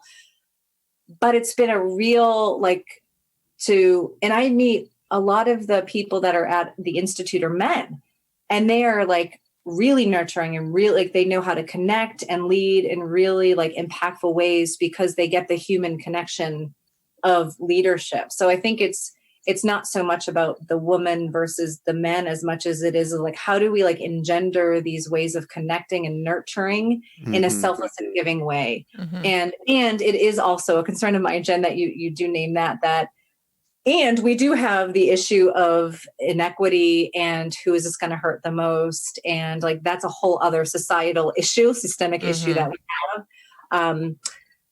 So yeah, it's interesting. All of these things sort of layer into each other. Yeah. And how do we give people equal opportunity in a system that does not allow for that? And also how do we get the inspiration from the women leaders to engender that, whatever gender, we identify with. Yeah. The work with the Women's Collaborative, like that continues on. Yeah. We're doing it virtually. Yeah. Yeah. I mean, I unfortunately never was able to come to any of the meetings or get really truly involved because I have a lot going on my end too. But how dare you? She's a friend. I consider Jen a friend of the collaborative. Yeah. I mean, it's always been a goal for us to do some collaborative work with the Women's Collaborative. Yeah. I mean, we've talked about this a couple of times. It's just for whatever reason it doesn't happen. But so I have another question. No, I wanted to know more. Oh, about you did. Sorry, I didn't realize that. Collaborative and like what the outcomes of that is. Like I've seen some of the the people that I know have gotten involved in it. Okay. Sorry. Don't apologize. I'll step back. Okay. Ask your question. That was my question. What were the outcomes of that? So Gina and I, our intention with this was to build community. We're like, Right. I don't know my neighbors well. I don't know people in the community. And we know that we need community for us to be connected and thrive. And how do we like create this? Because we're so busy in our lives. And so really that was like it. That was like the intention. And so what has come of it is there's been a core group of women, so we meet virtually now once or twice a month. And when we were in person, it was the same, either once or twice a month. And there's some women who come like every time. Mm-hmm. And then there's some who like you don't see for months. One was like gone for a year and then came back, and it's like just kind of like there's no membership, there's no like mandatory whatever. You come, like sometimes we've had 4 people, sometimes we've had 20 come to meetings, and we hold them anyway, because it's just about like whatever shows up. So the biggest thing that's resulted from it are like these deep friendships. There are like, it makes me so happy when I see like on Facebook that like, you know, this person's hanging out with this person and like they celebrated whatever together. And it's like, so there's just been this deepening of connection and friendships. And then people who are going through like losing a parent or going through a divorce. And there are so many women in the group that have experienced the same. So there's just a support network there that people are like bonding over. People have done like exercise challenges together, decluttering challenges together. So these like little like mini communities, and some things that are happening, like people go on walks together, like that Gina and I aren't even aware of, because there's just like mini communities being set up from it. And it's like the best thing. Oh, people do craft. Like I'm not an arts and crafts kind of person. Like I love art because, you know, Chris does, he's a masterful painter, but I'm not like a crafty kind of person. So like people have their arts and crafts nights, and I'm fine not being a part of it, but I love that it happens because it's like, that's what some people want to do. And it's so cool. Yeah. I love that. Yeah. I feel that way a lot. Like the tribe that I built, like my little tribe that I built with the cultural council. Like we are on group text, like we chat all the time. Yeah. Well, that is awesome. And Chris and I were talking to the kids about that tonight. And like just all that you have done, Jen, for the community has been like amazing. And we are so grateful for that, because you're making us like a hip, cool town. Oh, I am? The belch. Oh, absolutely. Oh, I love it. I mean, you know, yeah, we don't have to talk about me. I'm getting all like she's getting Andrea. She's getting. That's okay. We could talk about me some more. I know he loves talking about himself. I know. Well, community, right? It's interesting. No, that's what it is. I mean, that was my whole thing, was building community, and it was all about helping Belchertown be the Belchertown that I thought it could be, and whether or not we'll get there, you know, still remains to be seen. I think this pandemic, like art walk and getting that, like it's there. It's like everything on pause. It doesn't mean it's got, like, it's still very much of the fabric of our community. Yes. I feel like it's just the lighting of the all of that's like, it's just, it's been, I mean, you see the comments on Facebook, like you experience it because you're there, like going to these events. It's like, yes, this is what I wanted. Yeah. Like this is the town I envisioned I would live in. And someone actually took the initiative to make this happen and build a team, because it's something that she was committed to and cared about. So it's like fantastic. Yeah. So and the fact that, you know, that you're, and it's mostly, let's be honest, it's mostly because you had a fantastic support system at home that you were able to accomplish all of this, wasn't it, Stomping Jen? Yes. So, but I mean, it's truly, you know, it's truly like, you know, I talk about, it's terrible because I'm not on the cultural council anymore. I'm their liaison, you know, and then I talk to other people and I'm like, oh, we, and then I'm like, oh wait, I'm not part of it. But every single person who is now on the cultural council is there because of me. Yes. And is implementing the, you know, the things that we set up, that a lot of them were my brainchild. I was like, you know, but like we talk about like teams, you know, like building teams, like I couldn't do it. I was trying to do it all by myself. And then, you know, the fact that it drew in people and that I built this team of people and I was able to leave that team and it's still happening. Yeah. Because I built the foundation and now I can move my attention onto something else, being the select board. Yeah. And I think but all of that, you know, like just building the teams and the networks. And it goes back to what I was saying earlier about, it's all about you. Of course, it's always about me. No, you know, in my wise way, I suggested that one of the most rewarding aspects of leadership is being able to build something and hand it off and see other people succeed. You inspired a lot of people. That's true. Yeah. You know, and I'll do it again. Oh, thank you. Yep. Andrea, I don't dole those out very often here. Oh, you got one. Stomping Jen has got a few. Oh, nobody has a button for you. I'm sorry, I can't reach. No, we have one for me. It's this one. Oh.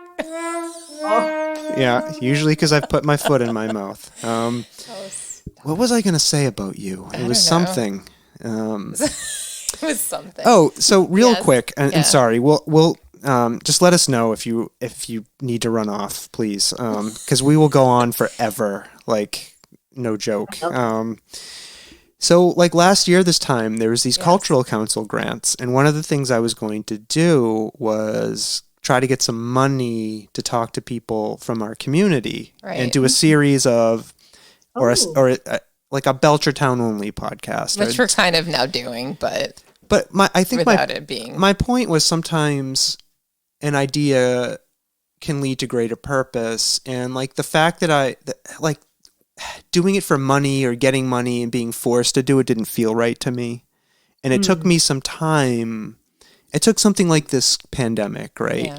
to really kind of reshift my focus on what I wanted to be doing as somebody in the community and Right. reaching out to people and talking to all these amazing people who live in our town and outside of our town, you know, close by.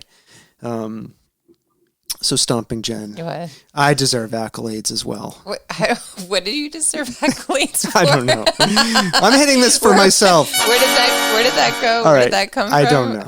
What are you Because trying to you say want there? to engage more in the community, and That's okay. I think the reason that this all works is because we have the partnership, and you focus on the things that you're focused on, and I focus Right. on the things that I That's focus right. on. That's right. Yeah. So what was I going to say? I had a don't question. Okay, so back to my list of questions. Yes. So, and if you don't have an answer to this, this is okay. Are there any leaders, like currently on any scale, that are alive, that are dead, that you really admire and would like to talk to? this was we were playing a trivia game last night, and it was one of the questions is like, if there was a historical figure, who would it be? And it was a question for me.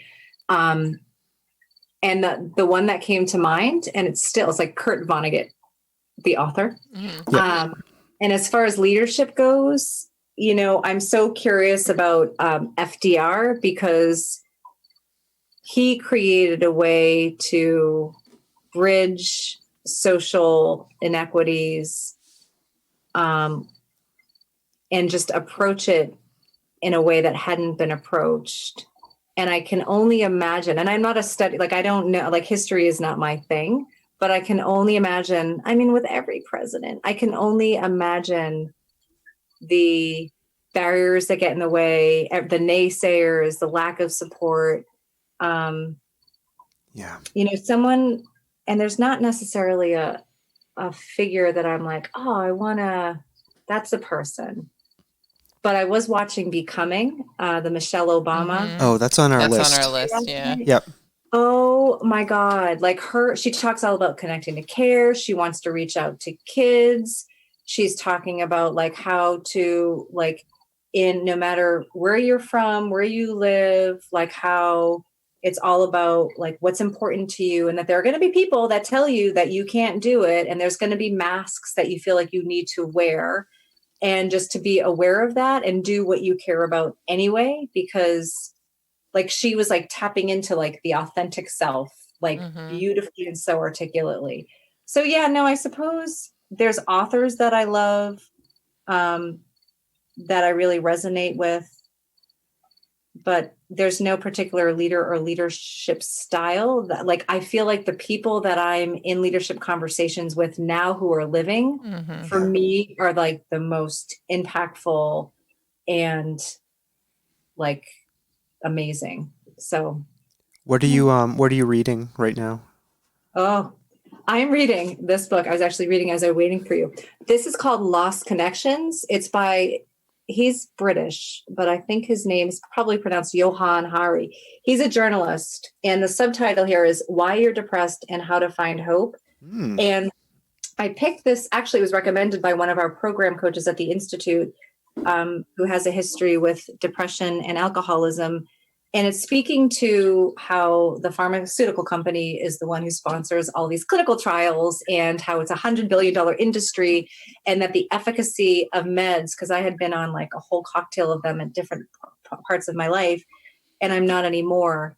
And really what the most effective, this guy traveled the whole world and found the most effective, by and large, antidepressant is community. Wow. It's like finding, even in when there's like socially disruptive situations, that when people come together and they're like, all right, how do we rally here?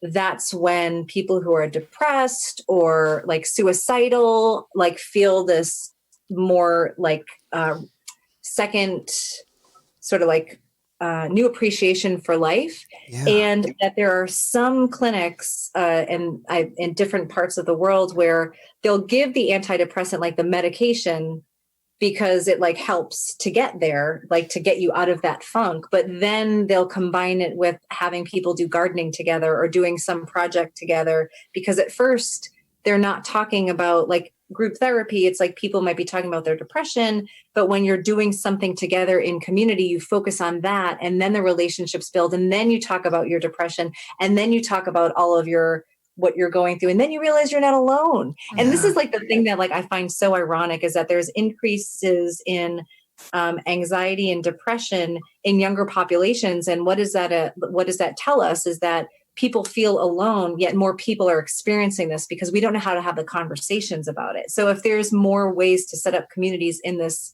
way, like the Women's Collaborative does, where we're just like, show up, don't feel like you need to wear a mask. Like, what is going on? People cry every time. Like, it's inevitable. Someone cries and then they'll say, I'm sorry. Like, I'm sorry. So we have someone started a rule from the collaborative, and she said, every time someone says, I'm sorry, when they cry, you have to replace it with, I'm sexy. So you have people who are like crying, like, I'm sexy. I'm sexy. It's hilarious. That's because, funny. sadness is just a normal freaking human emotion. And we like ashamed to express that. So anyway, this book, and then there's this other book that I'm just beginning. I like to read many books at once. Dark Horse by Todd Rose and Ogi Ogas, which I'm probably saying the name terribly. They also write another book called The End of Average that talks about how our current educational system is not setting people up for success. So this is saying achieving success through the pursuit of fulfillment. And it's just like, how do we reconstruct education? So it's about fulfillment, not about like getting, okay on the standardized tests and all that stuff. So it's a new approach to learning. Yeah, I want to love having smart people on our podcast. Yeah. You are well learned and read books, and I do love my books. I just wanted the first book you mentioned. Have you read Tribe by Sebastian Junger?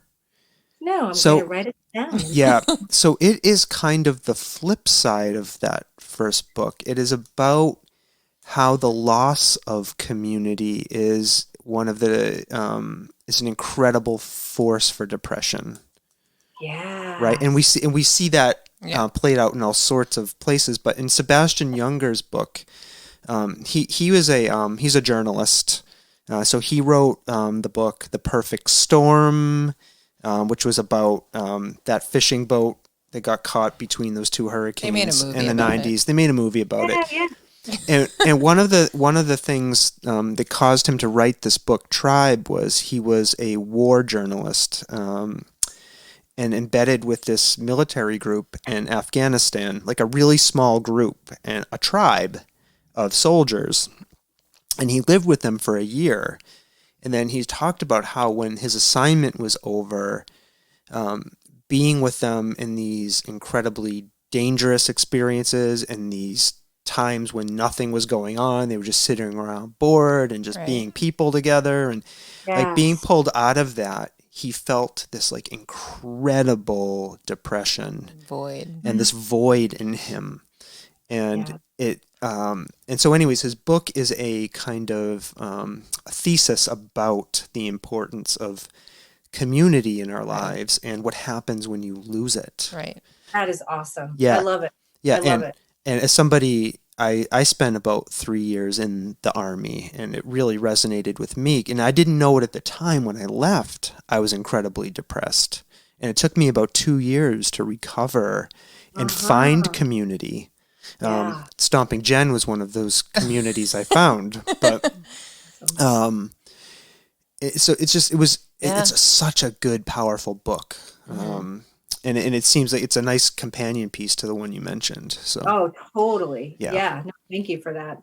There's in this one I just picked up. Someone on Reddit in the one of the education subreddits talked about this book. I haven't touched it yet, but it's called The Teacher Wars: A History of America's Most Embattled Profession. So I'm curious because from what I understand, it's like giving different perspectives from the teacher's point of view. The breakdowns of our educational system. So I'm curious as I'm like delving into this area that I really want to help read a bunch of books. To see what I can learn there. Cool. Yeah. Well, thank you for those recommendations. Yeah, my pleasure. All right, we have kept you on here for an hour and 40 minutes. Can you believe it? Oh my God. I know. Well, really fast. So, wow, thank you. Yeah. Stomping Jen. Yes. Is there anything else you want to chat about? I want to be sensitive to yes, we want to be time. sensitive to your time. I think that's what he's and trying like to... recognizing it's almost 10:15 on a school night. Yeah. So how do you feel, Andrea? Because there are some topics I wanted to talk about, mostly the bidet installation. Oh God. Bidet? Yeah. So we usually do like a little news segment about what's going on in our lives. Is that what you wanted? Is that what you wanted to talk about? Yes. Stomping Jen? All right, I'm gonna hit it. So did you do that because did you guys have an issue with toilet paper? Because we have been lucky that we have had toilet paper consistently. Yes. So this is not in response to not having toilet paper. It's in response to the bombardment of bidet ads I was getting on my Facebook feed and my curiosity about a bidet. So I took the plunge and I asked a bunch of people. I said, do any of you have a bidet? And so one of my friends said, yes, she has one. She loves it. And it was the one that I was looking at. So I said, okay, whatever. So I'll just get it. The Tushy. The Tushy. It seems to be very trendy. The bidet is like it's an up and coming sort of, now it's going to be, I think, in everybody's house soon enough. But I mean, like, there's this whole struggle, I think, that we as humans have with toilet paper and feeling clean after you've gone to the bathroom. And so I wanted a solution for that. So we ordered them. It took about a month and a half to get here. And so I installed one of the two. We have some more work to do on the other toilet because it has the wrong pipe fitting on it. But we installed it, and I love it. I think it's great. My son used it, awesome. And I used it. Can you adjust the water temperature? So it's a cold. I'm not going to lie. There are ones that you can buy that you can heat up the water, but I didn't feel like dealing with the extra energy and time it would take to heat up water. I can deal with a little bit of cold. Yeah. But it's amazing. And I had no idea how it was going to work. Or, Ted said it was a little shocking. But I think he was like, yeah, I don't need to use toilet paper. It's great. Wow, no kidding. Yeah. That is so good for the environment. Wow. Yeah. I'm excited. Have you tried it? No, I'm not going near that thing. So how does a bidet work? Is it like an add-on to the toilet? Yes. Yeah. So it's no electricity. You don't need to plug it in or anything. So basically the pipe, the water supply that goes to the tank, you basically put in an adapter so it runs the water through the bidet, and it sits on the back you install it on the back of the toilet seat. Oh. And it has a little switch that turns it on. So it'll open up the water, and the water just shoots up through this little spigot that sits in the toilet. Where exactly does it shoot up? So that was the thing. It was so Ted and I installed it, our son, and we were like, how is it going to work? So we're like, I don't know. So we turn the button and the thing just flips up slightly, and it opens up and shoots straight up. So it was shooting right into our shower. We're like, oh, that's how it works. So do you have to adjust? So you're sitting on the toilet. Do you have to adjust yourself because you have a different body angle? Yeah. No, I don't know. It knows where to go. And there is a little adjuster lever, but I don't know. And it has a self-cleaning feature too. Yeah, you can clean it off. Yeah. Not that the nozzle goes anywhere near it. Oh, that's interesting. Any place you don't want it to I'm be. still building up the courage to attempt this. Just sit on the toilet and just try it. This is. What is your resistance, out of curiosity? Yeah, that's a good question. I don't like new things. It's true. I have my ways of doing things, and this doesn't fit into that. So I'm gonna have to build up my courage. Just try it. It's awesome. I love it. I'm super excited about it. She's definitely more adventurous than I am. This is true. Yeah, no. I also, on a whim, this is the other thing we did this weekend. I purchased 2 inflatable tandem kayaks on Amazon, and we went that's kayaking. awesome. Yeah, I saw the pictures. yeah. Yeah, It looked delightful. that was fun.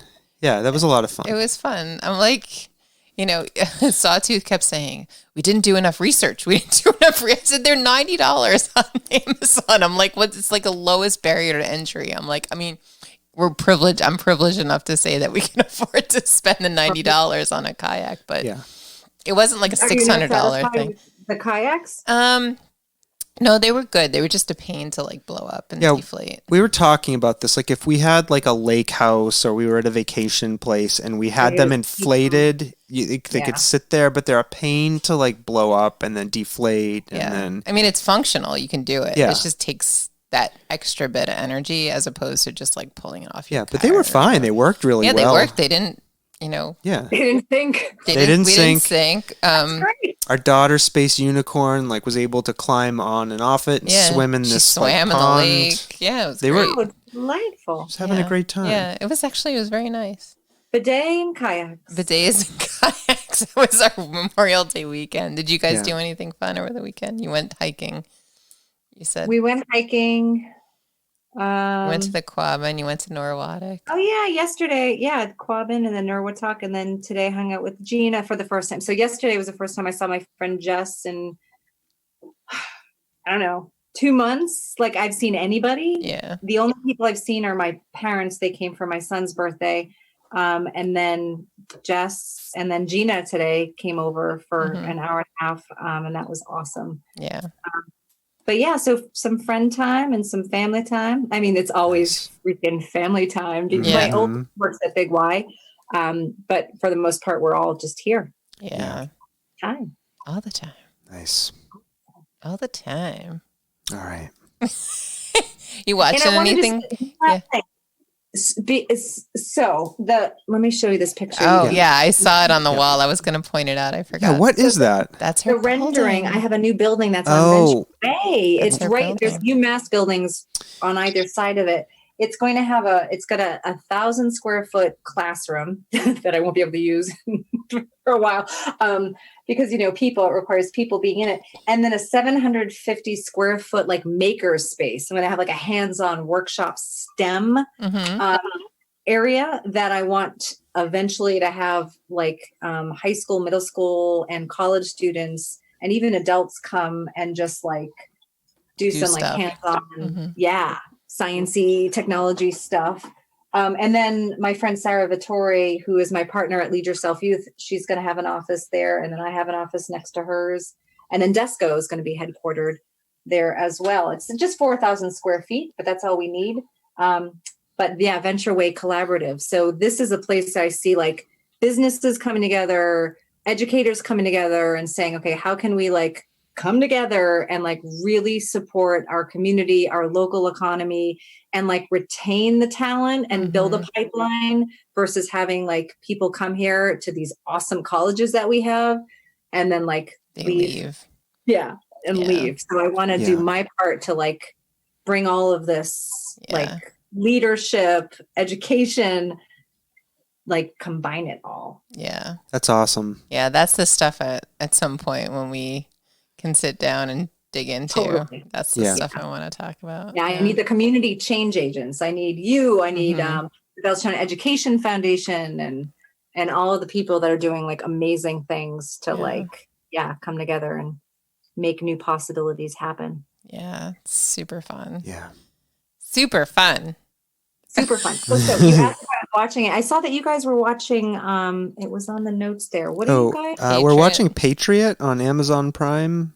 I don't know that one. Yeah. Oh, it's dark. It's a dark comedy about a CIA agent. Like a secret agent. Like a secret agent who's also a folk musician who sings about his secret missions.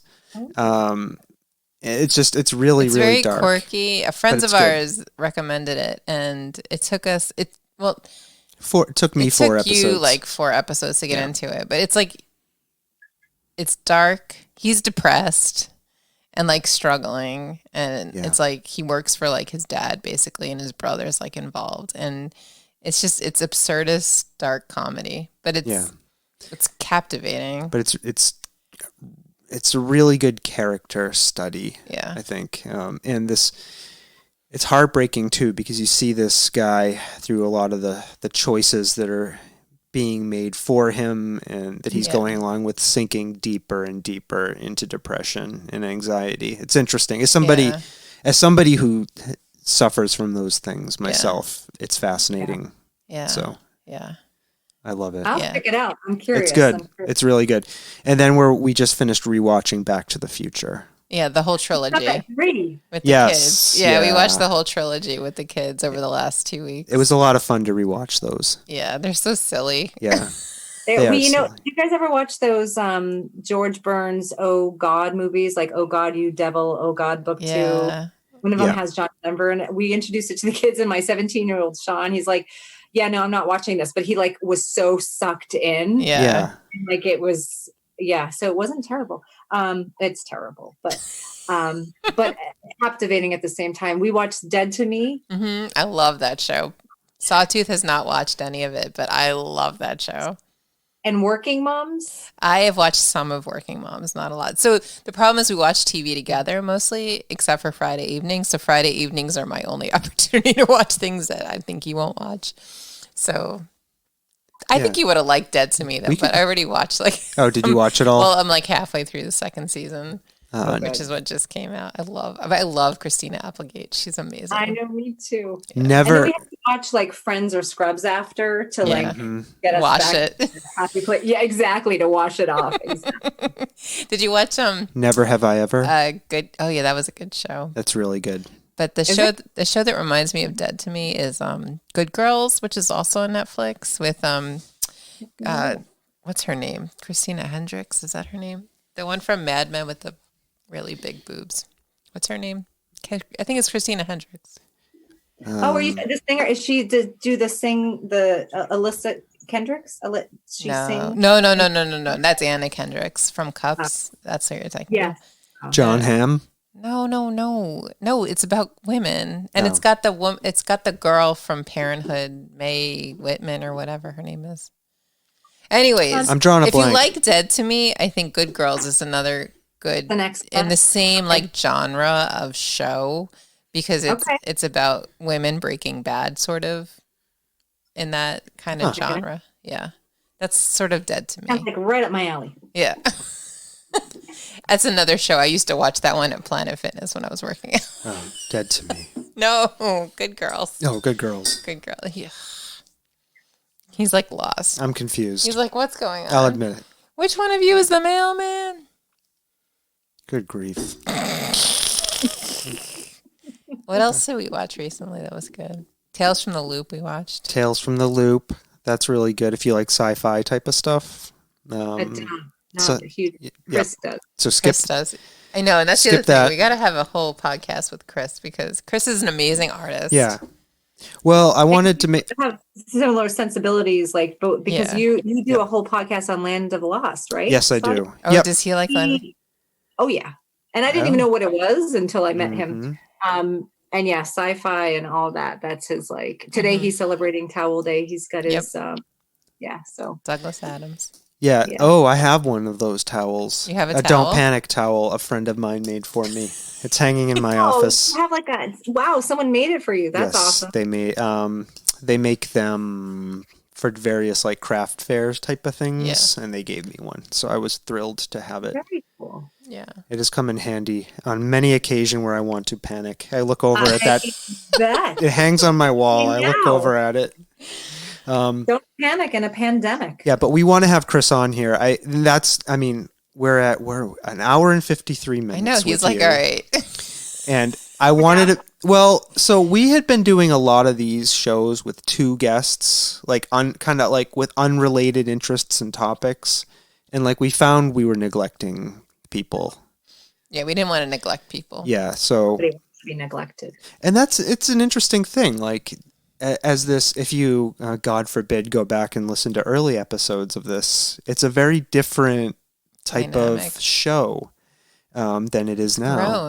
It's grown. It's our grown little and it show. evolves. It's one of the beautiful things about it. And one of the things we figured out is I think it really works better when we have one guest and we can really focus on that person and drill down and really try to talk to them. Yeah. That makes sense. As we've done here. This has been just delightful. Well, thank you for coming. Thank you for having I me. hope I love people- I love the whole setup. I feel like I'm in the room with you. I know it's so sad that we can't have people come. I know. And like we had a whole thing, like I had a studio space picked out before this COVID-19. kidding. Yeah, we were going to do like a whole thing. It was going to be cool, but oh well. We can still do it. Yeah, We'll see. absolutely. Wait for this pandemic to blow over. Then we'll get back to it. So, Yeah. but Maybe today is what's going to make it all go away. You should try it. I'm going to try that bidet, and I'm never going to leave this house once I try it. That's right. You're going to be like, there's no bidet in that toilet. Yeah. I can't use it. Yeah, but so thanks for talking to us, and I think people will hopefully have learned a lot of interesting things. What was that? That was my email ringing. Oh, no. Yeah, I know, right? Not a good sign. Was that leadership thing? Getting emails my at God. 10:30 at night on a holiday. Jesus Christ. Yep, I can only imagine. Knows no boundaries. Yep. Knows no time. It's just, yeah. I can only imagine what's waiting. All Well, right. good luck with that.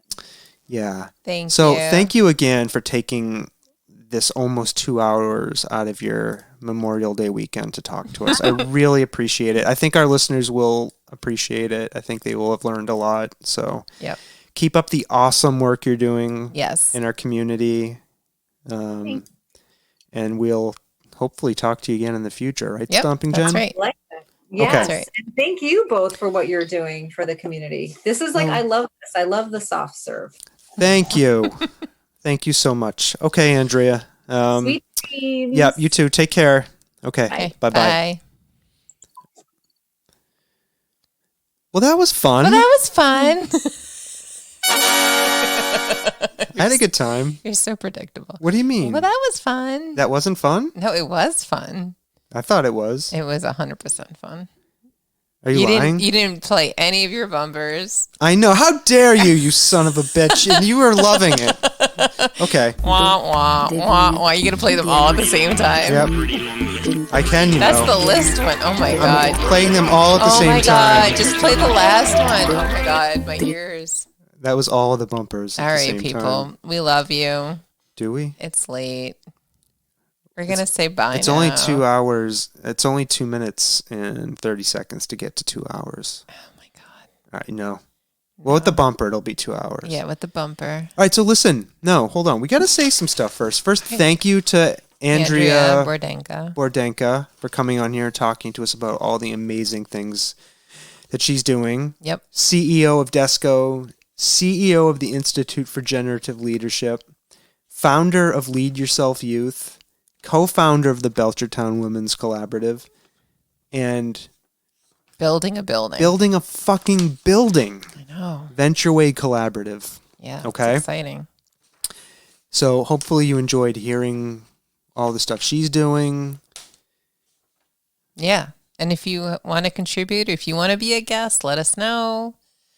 Yeah, private message us. Yeah, private message us. Or email us. Or declare your love for the Soft Serve podcast by sharing with a friend. Now, we've got a long list of people lining up. I know. So get We do have a calendar fucking building. line, people. That's Get right. in line. Get in Okay. line.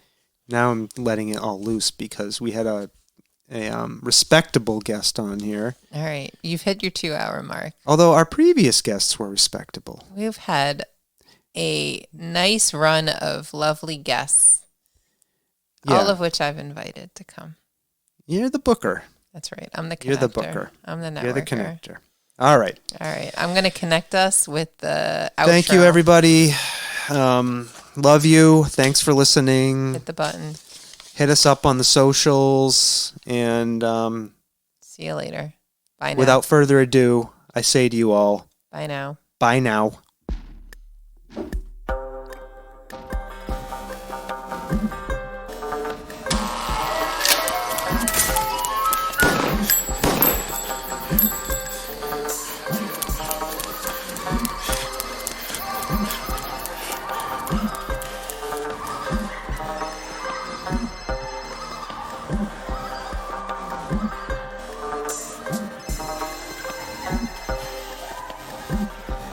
Good evening, my fellow Americans. America knows that this world of ours, ever growing smaller, must avoid becoming a community of dreadful fear and hate. Those who have freedom will understand also its heavy responsibility. That all who are insensitive to the needs of others will learn charity, and that the sources, scourges of poverty, disease, and ignorance will be made disappear from the earth. And that in the goodness of time, all peoples will come to live together in a peace guaranteed